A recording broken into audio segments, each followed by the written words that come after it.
I love drinking. And when I turned 21, the legal drinking age, I already wrote, I'm afraid I'm an alcoholic. Define addiction. I would say it's compulsive thinking. It took every bit of headspace, and I'm free from that now. So anything that doesn't allow you to be free, your new life is going to cost you your old one. And it's true. There's a lot of barriers to wanting to quit. It's tough. There's a lot of grief when it comes to change. There's a lot of sadness in letting go, even when it's good for you, even when it's healthy. So coaching is this beautiful process of walking people through change. And with my knowledge of neuroscience and addiction and what that looks like, I can literally hold somebody's hand, shine a flashlight on their path. A jar can't read its own label, but a coach can point out to you your limited thinking. Sharing your story is really, really important because, like I said, if somebody can see themselves in you and where you were and what you have, that could be the hand to hold to pull them through. Okay. All right, great. So I'm with Heather Lowe, the founder of Ditch the Drink. She's a certified professional life coach and recovery coach, certified addiction awareness facilitator. She's the director of the International Center of Addiction Recovery Education and certified in the science of well-being from Yale University. So welcome. Thank you so much for joining me. Thank you. It's awesome to be here. I appreciate it. So we got an opportunity to get some of the content from you in our first interview, and I was excited to follow up because I think as a leadership coach, I know that one of the biggest unseen and unheard of problems in entrepreneurship is addiction. And it runs wild through a very large community, and it's usually something that people will hide from because it's very difficult to deal with. And with your experience and your background and just personally and professionally, I thought it'd be a good opportunity to share kind of just an authentic way of looking at a tough subject that people are struggling with, right? So maybe you could just start off by telling us a little bit about your background and what makes you such a good coach in your industry that you can coach other people and help them through that struggle. I love it. Thank you so much for broaching this tough subject because it is something that people want to shy away from and ignore, deny, avoid. I certainly did all those things myself in my own story. So I really appreciate it. And our first interview was one of the most favorite interviews I've ever done because you asked me like the story of origin, like who are you and where did this develop? And it started with an idea I had in the third grade. So it's something that's kind of always been with me. So most of my background was, even though I was a social work major in college, but I quickly moved to human resources. So for 20 years of my career, I sold HR solutions locally, nationally, and globally. And alcohol was often part of the job, right? It's very much in the corporate world. And this time, especially when we're recording this around the holidays, there's holiday parties. We use it for networking. We use it as corporate gifting. I mean, what else to give a client but a bottle of wine or an employee? And it's part of gatherings. It's part of celebrations. It's part of rewards. So it's everywhere. And it's a legal substance that is consumed by a lot of people. So it seems very normal. It's very normalized. And I personally am from Wisconsin. So drinking is very normalized. And I got caught up in it. I had probably a regular drinking story, like many people did, drinking through high school, drinking through college, kind of a rite of passage, drinking as a young urban employee, right? I was just drinking better drinks in fancier locations. Then it hit like a mommy wine culture sort of situation where my husband and I decided he traveled a lot and I worked part-time and I had young ones and my social life came to a halt. And so I was drinking a little bit at home, just drinking some wine. It felt very European, very normal to get through that dinner time, bath time, bedtime routine when the truth was I was lonely, right? With the life change. And then again, in the workplace, my drinking was escalating and my career was going up the ladder.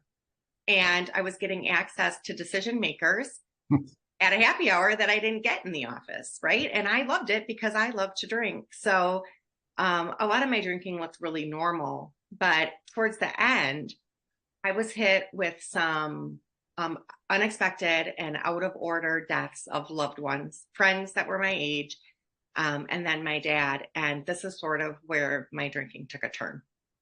And it turned more into self-medication for that grief. I did 3 eulogies in 3 years. So I wanted to really perform beautifully and gracefully. these eulogies, which I did. And then I didn't allow myself to feel the pain of grief afterwards. I told myself just to get over it. Like the services were over, get over it. And that's where I leaned on alcohol. And alcohol's job is to create dependence. It's actually a drug that creates dependence. We don't really sell it like that, right? We sell it as reward and celebration. But that's when I started to not feel good without it. Pretty much needed it for everything. And um, it was a struggle to let go of. I tried very hard to keep it in my life because I didn't want to be sober. I didn't want to be a person in recovery. I didn't want that story, right? I didn't want to be addicted or call myself addicted or anything like that. I don't think anybody really does. We fight that as long as we can. But ultimately, I'm thrilled. I'm thrilled. The best surprise is like how beautiful sobriety is and how great it is to live out loud authentically and now help others do the same. Wow. How long were you in a denial stage? So, I mean, probably my whole life. I love drinking. I mean, I have old journals, and when I turned 21, the legal drinking age, I already wrote, "I'm afraid I'm an alcoholic." I loved it more than anyone else, and I had FOMO, fear of missing out. Like, I'm super extroverted. I was life of the party. I wanted to go out all the time, and I knew I liked it more than most, right? Plus, it was in my family on both sides. I had people in my family, and I had childhood trauma. I was a child of divorce, and there was things. So I had a perfect breeding ground. Looking back, I go, of course I was a drinker. Like, of course I was. Who wouldn't I be?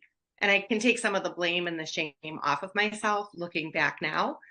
But my first sober experiment, I went for 100 days alcohol free.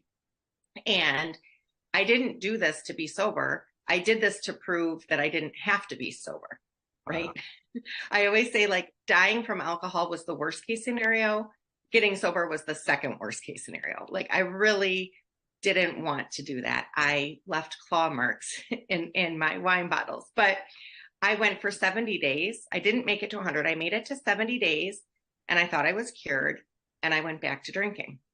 But what that normal drink, I was going to try to be a normal drinker, which we should talk about what that is and what that looks like, because I think it's pretty elusive.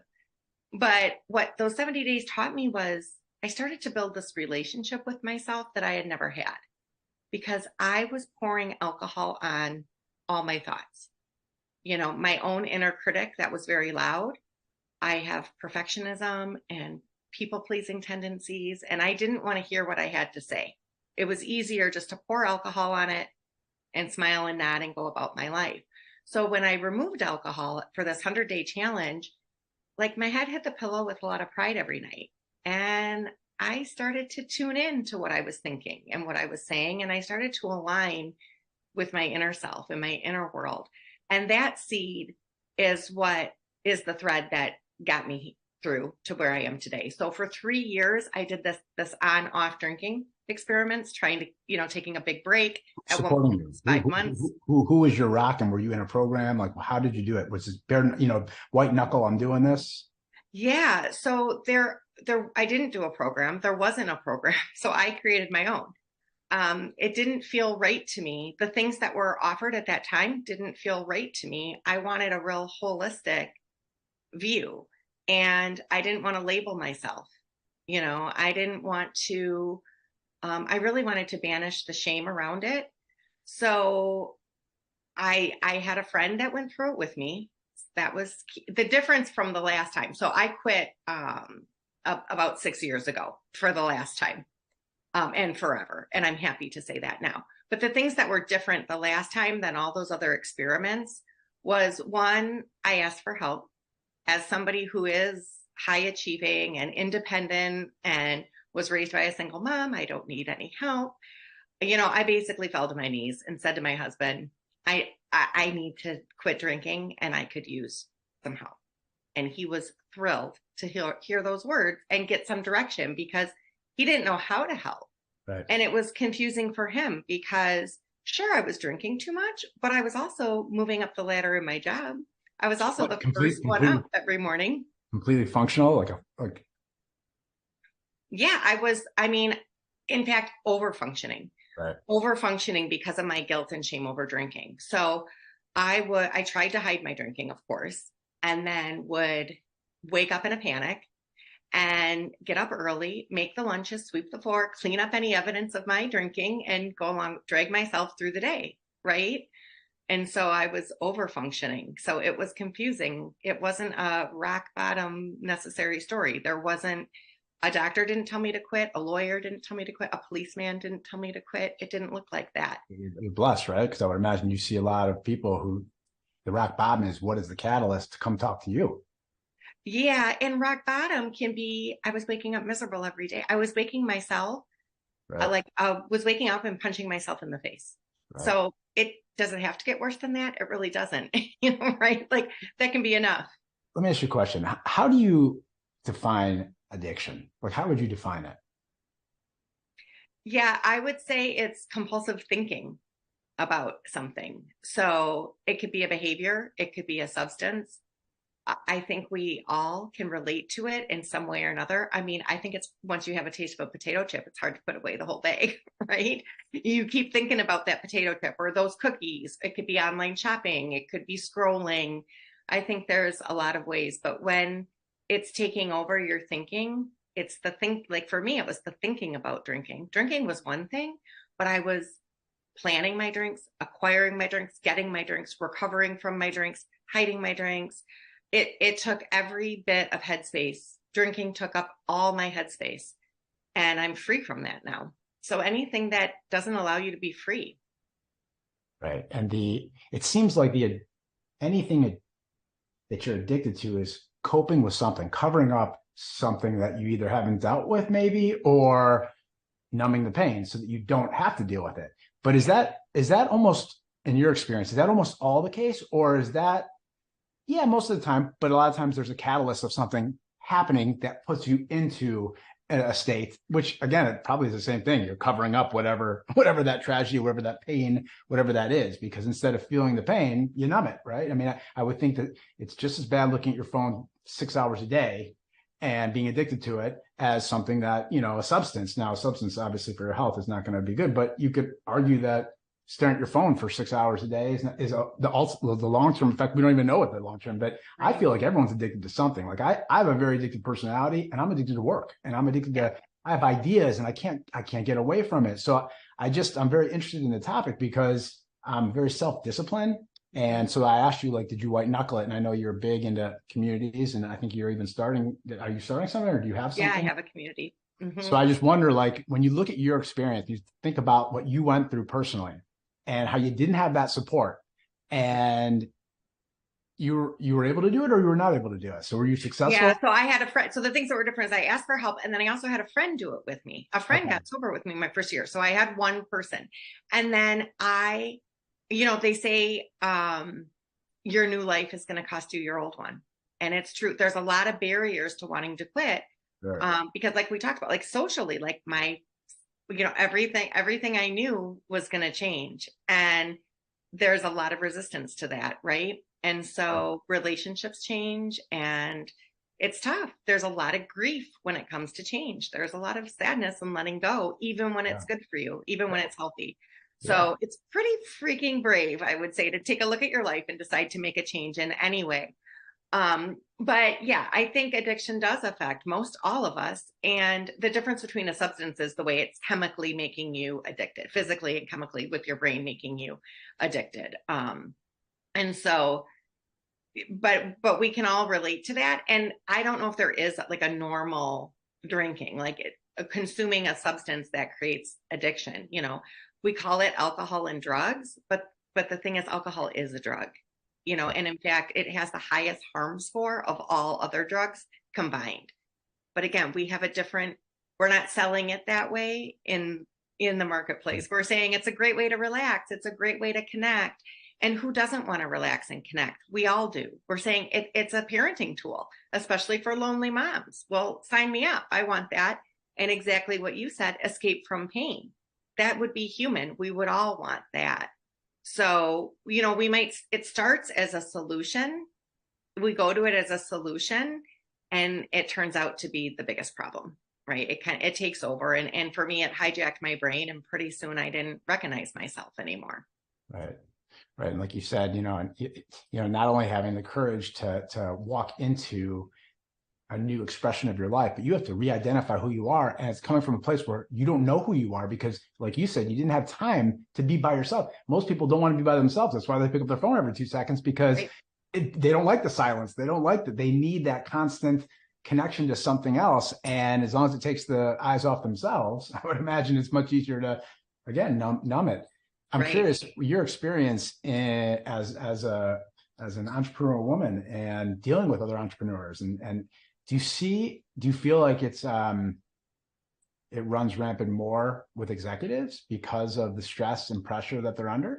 Yeah, yeah. My clients are high achieving women. And so I think it can go on for longer because the signs aren't so obvious. Right. Plus, harder to ask for help. Over functioning, high achieving, perfectionist people who would see it as a weakness to want to ask for help. So it's covered up longer for sure. Yeah. So how do people engage with you? They hire you and you're literally a coach? Are you a therapist? How do people engage with you? Yeah, so I'm a coach. My background is in social work, which would be more the clinical side, but I operate as a coach, a certified professional recovery coach. So coaching is this beautiful process of walking people through change. And with my knowledge of neuroscience and addiction and what that looks like, I can literally hold somebody's hand, shine a flashlight on their path. A jar can't read its own label, but a coach can point out to you your limited thinking, your some of your barriers, the things that are getting in the way. So the biggest misconception I had before I became trained as a coach was I thought it was giving advice. And that's exactly not what it is. All my clients have their own answers inside of them. They know what's best for them.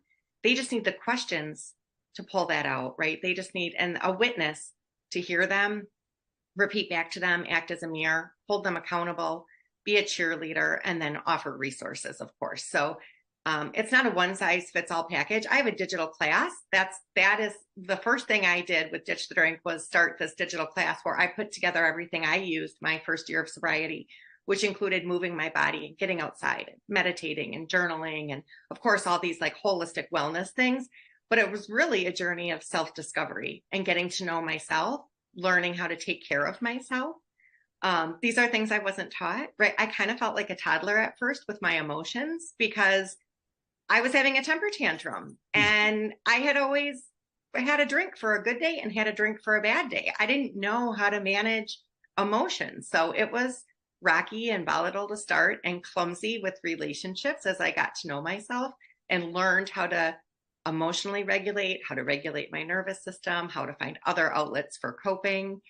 So yeah, it's there's a digital class that everybody could take, but the one-on-one coaching is really customized because it's often other things like setting up boundaries, creating boundaries between your relationships to protect yourself, right? It might be this people-pleasing behaviors, starting to focus on yourself instead of micromanaging everybody else, which we would want to control everybody in our life, right? We try very hard to do that, but recognizing some of those things. It might be underwhelm is a huge tool of mine, and for people like me and you who are entrepreneurial or high achieving or workaholic, I definitely relate to that too. We get a buzz from grinding and not stopping, right? Creating and taking our ideas forward, but this idea of that leads to burnout, right? Overall it's not healthy. So that one-on-one coaching, having somebody there, plus then a community. So I do group calls, master classes, which is all kinds of personal development, from grief to boundaries to creativity to sex, all these new things that you're learning because, like you said, your whole identity is new. I mean, I identified as a party girl. So now what am I going to do without a drink in my hand, right? Who am I? Right. Did you have a coach when you were going through it? No, in fact, I had a really bad experience with a therapist, to be honest, where I went for help and told him I was drinking too much. And she said, no, I wasn't. Wow. I just had anxiety. And she put me on anxiety meds and said I could keep drinking. And that turned me into a walking blackout. That's when things really started to become like I couldn't hide it. The predictability of what I was drinking versus my behavior went off the rails. Right. So Um, Wow. that's And how did you compare that route of therapy?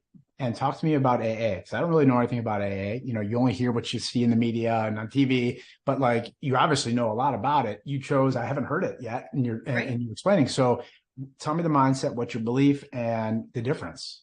Sure. So there, I'll tell you the difference between maybe like a therapist and a coach and a sponsor from AA. So a therapist is somebody who could diagnose you. It's a clinical job, and they could diagnose you, which a coach would not do. Some therapists would, depending on their education, would prescribe medications. A coach would not do that. And a lot of work in therapy is in the past, maybe reprocessing past trauma. And there's a lot of modalities to healing past. When you're with a coach, most of the past, of course, makes you who you are. But most of the work that I do is where are you today and where do you want to be in the future? We're focused very much on the present. And the results are very clear. There's always a takeaway. There's a homework assignment. What are you going to do now? How are we going to move the needle forward 1% this week, right? So it's taking these tangible steps towards change behavior in the current state versus something from the past. So they're different. Many of my clients use both a therapist and a coach. So and some do one or the other, so it just depends. Now, a sponsor, AA, is a beautiful program, and it's not one that I've used. It is one I'm familiar with.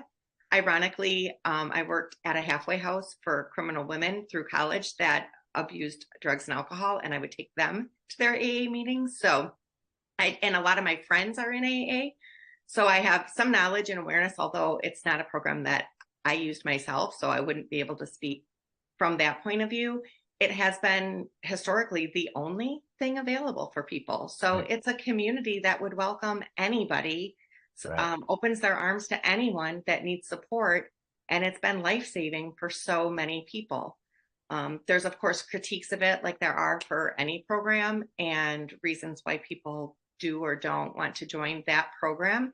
It didn't feel right for me at the time. But again, I didn't want to call myself an alcoholic, and I didn't want to be a person in recovery. So I didn't want to go to that group that called themselves alcoholics and people in recovery.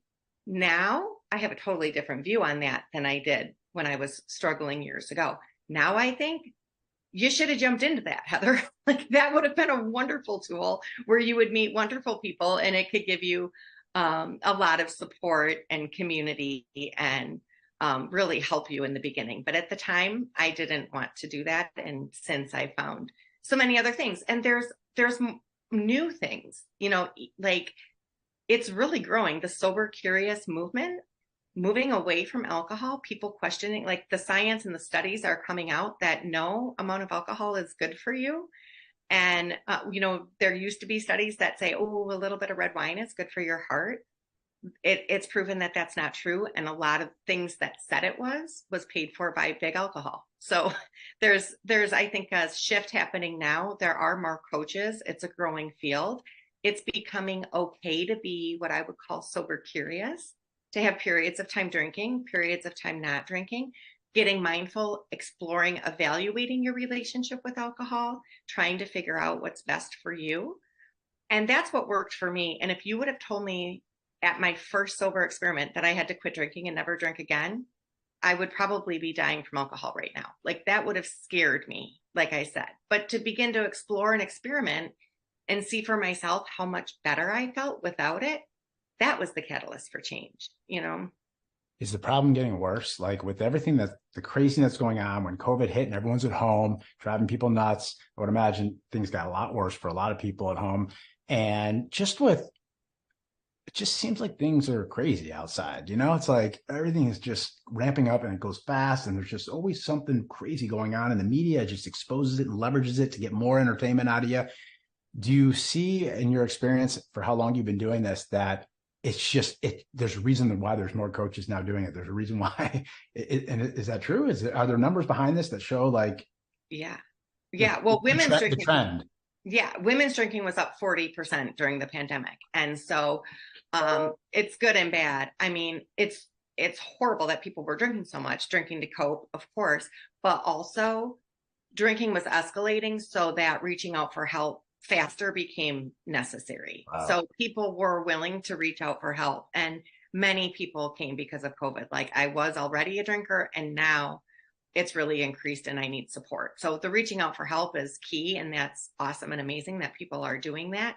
There's also the drinking has gotten so extreme that there's devices to drink in the shower. You can make your purse hold a bottle of wine, and it's so normalized drinking in the morning, drinking, that as humans we all want to belong, we all want to be included, and I love to laugh and have a sense of humor. I want to laugh at something funny too, but it's not funny. It's serious and it's dangerous. And when we're normalizing that behavior, like everyone's doing it can really lead to problems. So I like to show the sunny side of sobriety, the other side. And there is this sober movement happening. The younger kids, it's starting to maybe feel like your parents' drug. And it's starting to be like alcohol might be the new cigarette, where it comes out that it's truly terrible for you and you don't need it and you could be better without it. And there's other ways to have fun. There's other ways to relax. There's other ways to cope, and there's less negative consequences mentally, spiritually, physically, all of it. When you have the type of experience that you have with this problem, and it's a real problem because lives shatter, families are broken apart, and lives are taken, right? And you see what's going on with pot being legalized everywhere. The addiction of it alone, again, an addiction is an addiction. So if someone feels the way you explained it to be in an interview, which was, I can't do without this, I'm planning my whole day around it, then it really doesn't matter what the substance is. You've got a root problem that you need to deal with. So I'm curious, what are your thoughts about what you see and how this movement is now so acceptable? So, I mean, my kids are in high school and I hear them talk. It's mind blowing. It is mind blowing. And I'm curious to know what your thoughts are on it as a coach and as in that therapy world. Yeah. Well, I mean, and in the workplace too, because it's legal. Right. So there's different replications of that. Right. But I would to each their own for sure. We all get to make our own choices. And especially as adults, we can do what we want. But I will tell you, my first night out, I was probably 4 days sober and was getting some flack for not drinking. And a friend of mine offered me some pot. And it was like, for a second, I thought, oh, yeah, I could just do that. Like, that sounds good. That sounds fun. That sounds harmless. And I immediately decided I'm not going to use an outside substance to jump ship on myself. And I'm not going to use an outside behavior. I'm not going to use any of these things. I'm going to live raw, unfiltered, fully alive, fully awakened, fully present for all the experiences, good and bad. Because when you numb the bad, you're also numbing the good, your full capacity for joy. So for me, no, thank you. Right. I mean, it's tempting to want to escape life a little bit at times. I get that. So I find other ways to do it. Right. I go hiking, I listen to music. I have other things to do to give me that punch that I'm looking for or that out of body experience. But drugs, alcohol, I do my best to avoid anything that would be me abandoning myself, because that's what it is to me. Right. That takes a lot of courage. How would you advise CEOs, entrepreneurs, executives on dealing with this topic in the workplace? You have a team of employees, that everyone goes home with something tough. Some people a lot worse. I had up to about 100 employees, and I used to cringe when people would say we're a family, because I'm thinking, we're not a family, we're close. But you're going home to your life and I'm going home to my life, and our lives are completely different. At the end of the day, you might quit and I might have to fire you. We're not family. We work together, and I was very close with all the people I worked with, and I care for them on a deep level where I knew, and they let me in on a lot of the struggles they had around all this stuff. Mm-hmm. And as a CEO, you're not trained on how to deal with it in the workplace. Mm-hmm. And I don't think anyone really knows how to do it unless they've experienced something and then they had to go get coached or have someone come in to help. So what advice do you have on any level for any entrepreneur who has a team of people when it comes to this topic? I mean, what kind of advice can you give anybody? Yeah, well, come talk to me for sure. So first of all, normalizing, we're not people that have a problem with alcohol or don't. Like, there's a huge spectrum, and it's not a label. You don't have to call yourself anything you don't want to, but it's an experience. We all have if you've ever had a sip of alcohol, you have a relationship with alcohol and you're having an experience with alcohol, and it can change over time. So maybe it wasn't a big deal in the past, and maybe you're leaning on it too much now. Maybe COVID has amped it up. Maybe a recent death has amped it up, or a diagnosis, or the stress of work, or whatever it is. So I think we like to think like there's those people over there that have a problem with it and these people over here that don't. But there's just a spectrum of everybody who's having an experience in a relationship with alcohol. So normalizing that as a leader, if you can share any of your own experience, if you can be vulnerable enough to say, I've struggled with this or that in the past, and or I've reached out for help, and encouraging, not that we don't struggle with things, because as humans, we do. So whether that's online shopping or working till burnout, or having too much wine every night to cope, it's a human experience. It's not us versus them, and people that drink too much aren't alien, and they're not weak, and there's nothing wrong with them, right? Alcohol is an addictive substance.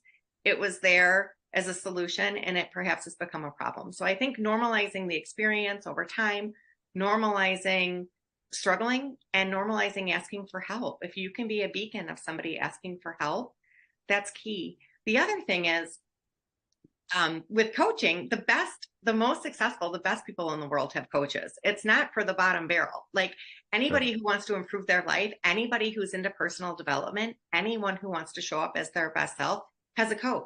That's top leaders, top executives, top athletes, celebrities, politicians, business leaders, like all the top dogs have coaches, and it's because they're willing to do the work to look at themselves.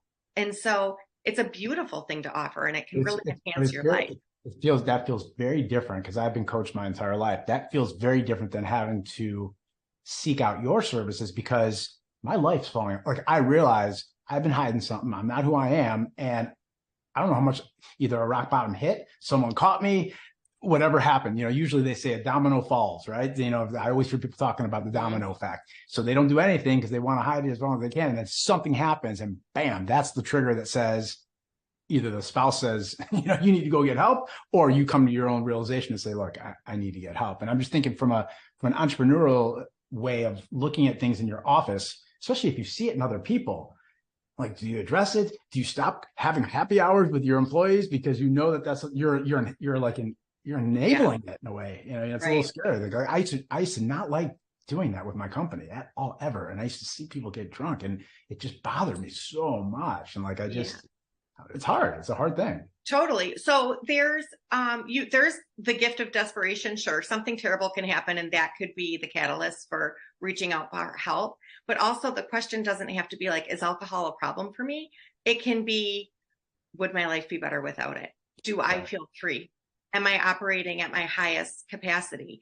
And alcohol is likely holding you back from a lot. And even for me, that was self-confidence. I was walking around with shame. So just removing that enough allowed me to get some confidence and build my self-esteem. And that was enough for me to start my own business, get out of the jobs that weren't right for me, get into what was. So yes, it can be because of something sad or tragic or a rock bottom sort of, but the question doesn't have to be, is it bad enough that I need help?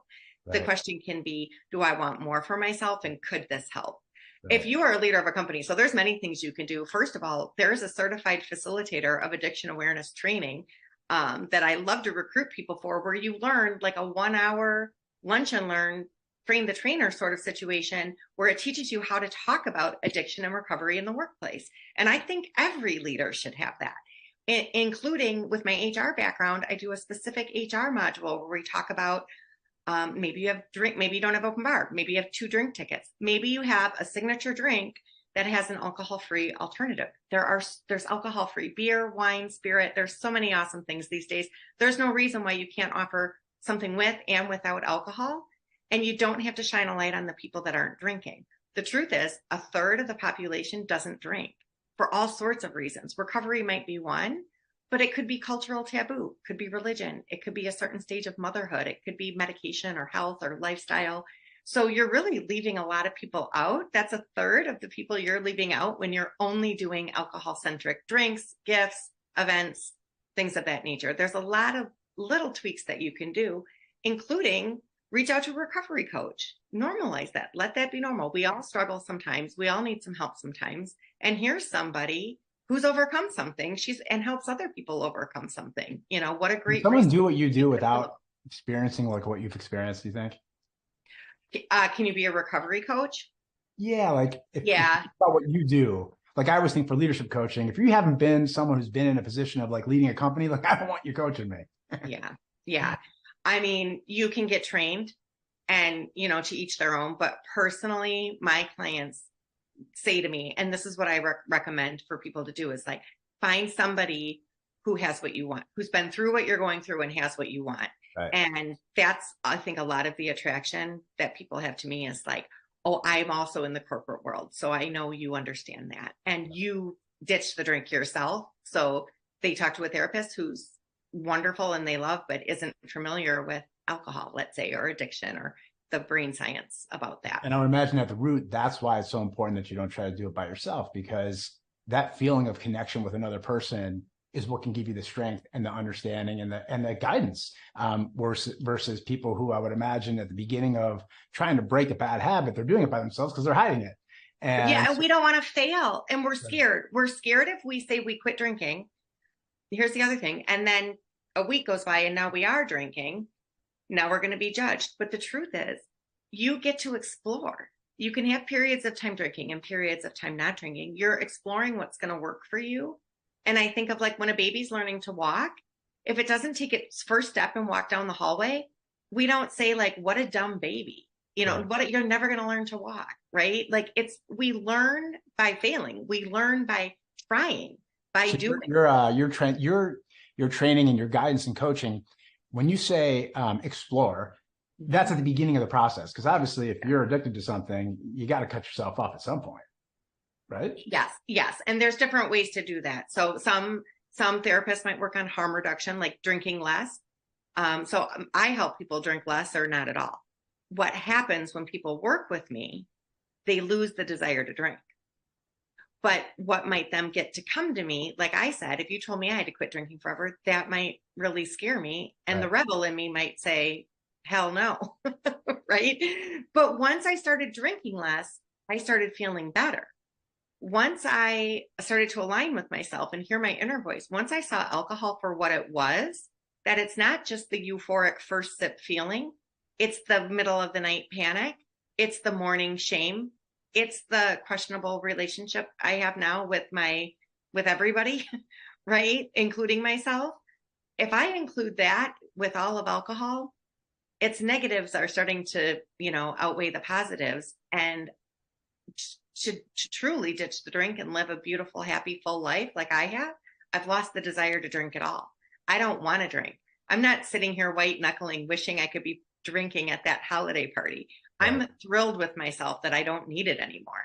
And I typically go to the party. I typically have more fun, more energy, more alignment. Still the best dancer in the room, you know? So it's just, I don't want it. I'm thrilled that I don't need it anymore. I know our time's running out, but I have a couple more questions. So, um, being transparent, being vulnerable, and sharing your story, how much does that play in the role of therapy? Because for me, I'm a very transparent person, so I know like it just, I don't know, like I like being open and transparent. I know it builds connections and people can appreciate it. It's refreshing, and most people are not. So I don't want to be like most people. So I hear how confidently you speak about your story. Now, granted, this is your path, this is your story, and it's your business. So on top of everything you do, but with your clients, how important is it to be public or open? And how much of a difference? I mean, is it that much of a freeing feeling, like you being free to be yourself? I mean, is it that Mm-hmm. powerful? I firmly believe stories heal, and that's why I share mine. And it's terrifying. It's still terrifying. In fact, the hardest place to do that was on LinkedIn in my professional community, right? So I didn't share with anybody except for my inner circle. In the beginning, when I was 1 year sober, I made a very casual Facebook post.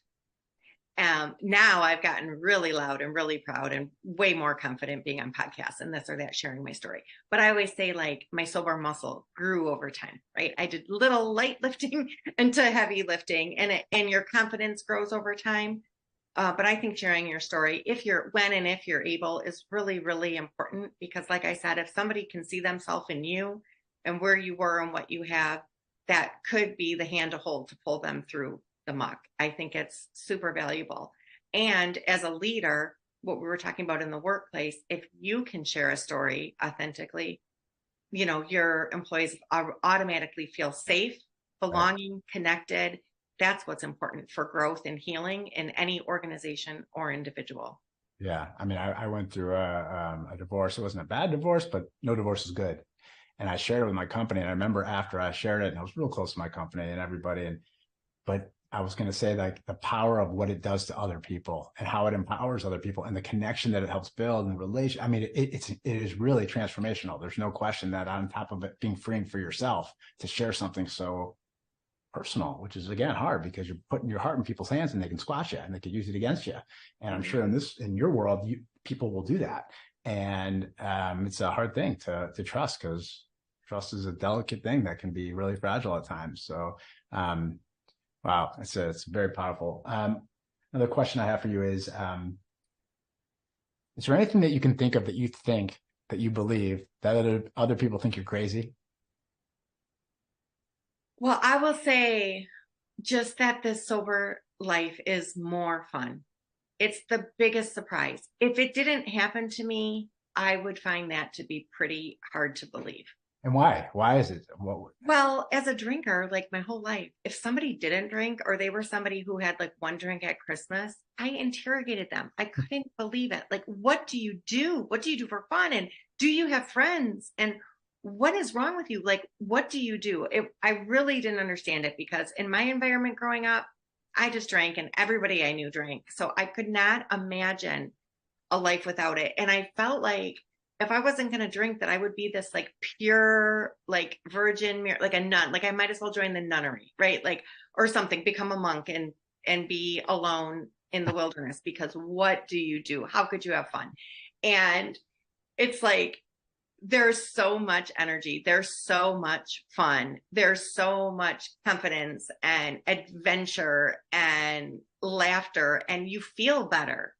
You're feeling better inside, outside, and connecting with people on this very raw level. And I mean, I go on sober hiking retreats and the party starts at 7 a.m. and the music is going and we are ready to go. So I'm having the time of my life. If I wasn't having fun, I wouldn't stay sober. I guarantee you that. I feel like I've put the life back in the party because I'm not dumbing myself down. I'm not like Weekend at Bernie's, just like propped up and in the corner. It's like I'm really here to be fully alive and have this whole experience. And I'm actually really grateful that my relationship with alcohol brought me here. As much as I denied, like not wanting to be an alcoholic, not wanting to have addiction, not wanting to call myself a person in recovery, that's because I had the wrong definition of recovery. If recovery means healing, well, count me in because that's what I'm doing every day, and being like a middle-aged woman, I kind of feel like the first half of my life was surviving as best I could. And the second half of my life is kind of undoing some of those things I did to survive the first half, right? And it's just beautiful. No regrets. It is so much fun. If you're scared that you ditch the drink and you're not going to have a good time, you have to join my community because it is a good time. It's the best time ever. So I have two more questions, and then we'll talk about your community and wrap it up. One is, did you have spirituality in your life? Yeah. Yes. Always. And But definitely. do you recommend that? Is that something that obviously every client's going to be different, but how important is that in the recovery process?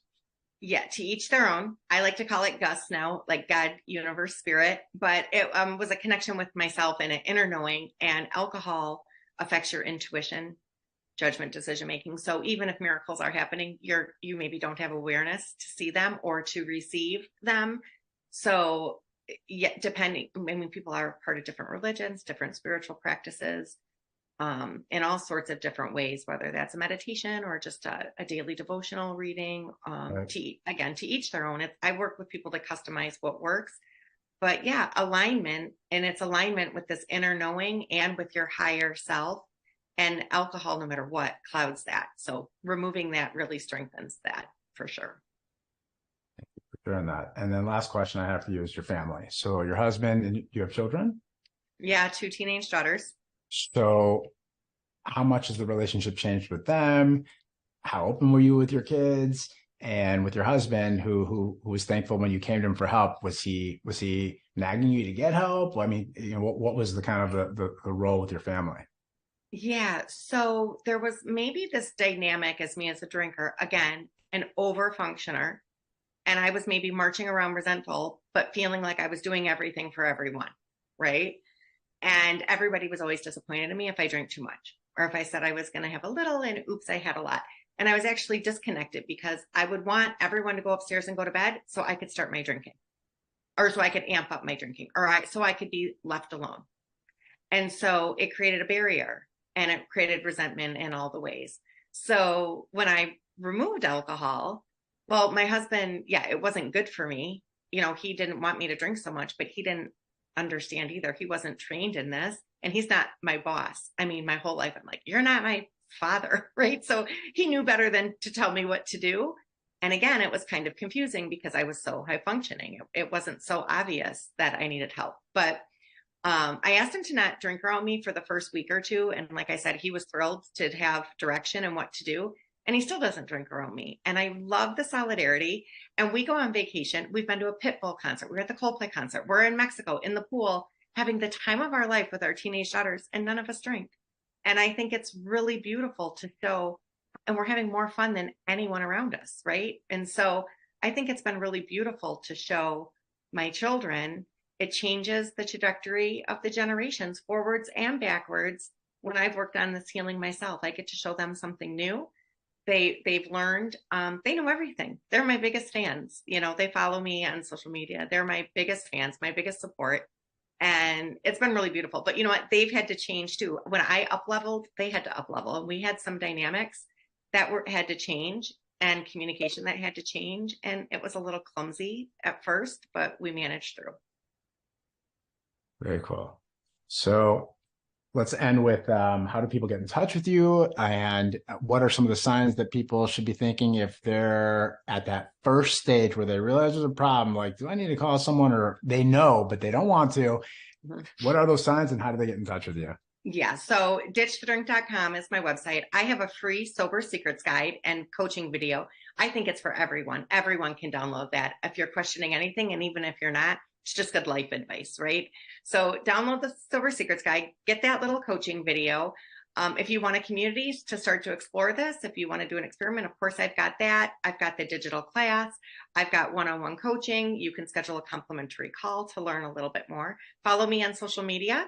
If you want to stay curious, learn about, the bright side of sobriety over here, all the fun drinks you can have. If you're a leader and you want to know what to do in the workplace, I'm happy to counsel you through that too. I've got tons of programs to offer because I partner with the International Association of Professional Recovery Coaches. I recruit coaches, I recruit facilitators.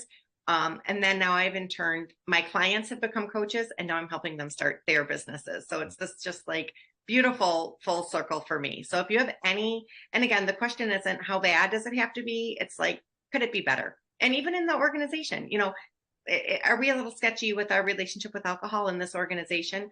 Are there some things that I could do to improve the health and wellness of my employees? And it doesn't mean you don't have to ditch the drink completely, right? Like I said, maybe it's a drink ticket. Maybe it's an alcohol-free offering. Maybe it's a few activities that alcohol is not included with. And mostly open conversation, sharing vulnerability, making it a positive thing for someone to reach out for help. Awesome. Thank you so much, Heather. You are authentic and you are appreciated. So I want you to know I enjoyed hearing you talk, and I appreciate you sharing your story. I know it's something that you're empowering a lot of people, and thank God there's people like you in the world who are helping people. So thank you so much for the opportunity and the platform, Chad. I absolutely love what you're doing, and I'm so honored to have been part. Awesome. Okay, great. Thank you so much.